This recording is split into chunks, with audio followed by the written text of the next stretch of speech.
Hi guys, my name is Jutamat. I'm a pharmacist and I work from home as a para-auth pharmacist for the last 5 years. And recently I took a board exam, the BCPS exam.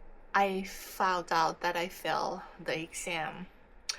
It's like, I spent like 3 months preparing for this exam. Obviously, that was not enough for this exam. And seeing the result felt like a punch to my gut. But failing this exam does not mean that you're a bad pharmacist and you just have to uh, study better for your next exam and have more strategies moving forward. If I'm gonna be taking exam, I definitely gonna be taking this exam. So what is BCPS? BCPS exam is the board certified pharmacotherapy specialist. It's very difficult exam and the failure rate hovering around like 40% every single year, and it's a tricky like a psychometric exam designed to test your test taking endurance just as much as your clinical knowledge. In this video, I was just I don't care, like solving my pride and sharing exactly how I felt this exam and the traps that I fell into, and you know, like and the exact step by step how I would study moving forward.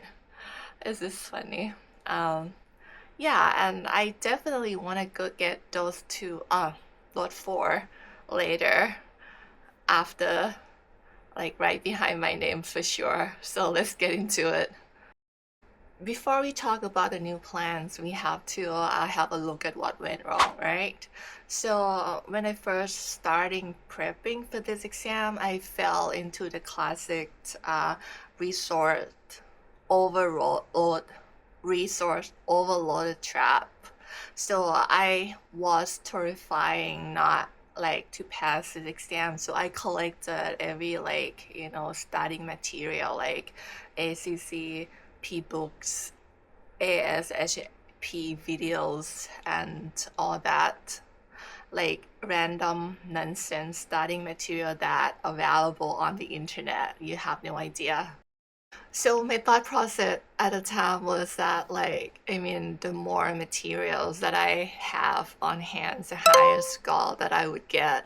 And in reality, it caused a massive decision paralysis, and I spent more time figure it out what to study than actually retaining the data, if you know what I mean. And my second mistake was that I was ignoring the exam pacing and lab value.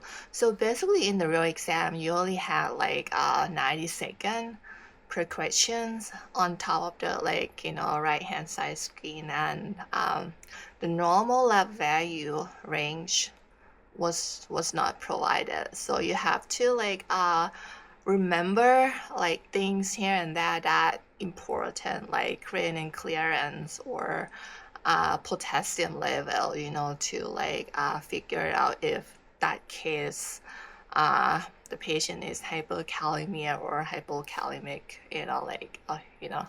and during my studying prep, I kept a cheat sheet like next to me, but on the exam date, yeah, it was just uh, not knowing that normal lab value was hurting a lot, to be honest with you. And, and I got panic, and that kind of threw me up my pace a little bit, if not entirely. I would not say entirely, but a little bit at the beginning. And then I was just kind of like, it's okay, I was just do what I can do, at a time, and then I'll go from there. I wasn't trying to panic, because that was no point of me panicking at that point, because if you don't remember, you don't remember. You just have to go with the flow, even though it's an exam. I don't know. And the biggest wake-up call from my score report layout was that how I treated biostats and regulatory system. I spent months like obsessing over like infectious disease and protocols and oncology guidelines, which uh, wasn't really there, and I felt like real clinical pharmacy was more important, and I was wrong, and I kept telling myself that I would review the math right before the exam, and that was my biggest mistake. So biostats policy practice management makes up nearly like 28% of the entire exam. The clinical guidelines are like full of gray areas and nuances, but the math is like black and white. If you know how to calculate the absolute risk reduction, number needed to treat, and odds ratio, you are guaranteed that you will score those questions.